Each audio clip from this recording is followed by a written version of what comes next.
আবারও মা হচ্ছেন একতা কাপুর। ফের মা হচ্ছেন বলিউড অভিনেতা জিতেন্দ্র কন্যা এবং পরিচালক প্রযোজক একতা কাপুর। ২০১৯ সালে সারোগেসির মাধ্যমে প্রথমবার মা হন তিনি। এবারও কি সারোগেসির সাহায্য নিচ্ছেন তিনি? ২০১৯ সালে ছেলের মা হন একতা। নাম রেখেছেন রবি। ছেলের বয়স এখন ৫ বছর।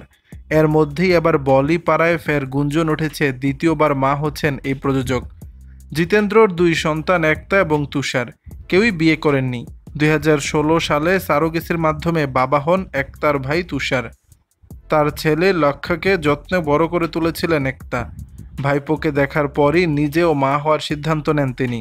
ঘনিষ্ঠ মহলে একতা জানিয়েছেন তিনি বিয়ে করবেন না, কিন্তু মা হয়ে সন্তানকে বড় করতে চান। সে কারণেই সারোগেসির মাধ্যমে মা হওয়ার সিদ্ধান্ত নিয়েছিলেন। যদিও ৩৬ বছর বয়স থেকেই নিজের ডিম্বাণু সংরক্ষণ করছেন একতা। বিয়েতে অনীহা, তবুও মা হতে চেয়েছিলেন, তাই সারোগেসির মাধ্যমেই মা হয়েছেন তিনি। এবারও সেই পন্থাই অবলম্বন করবেন।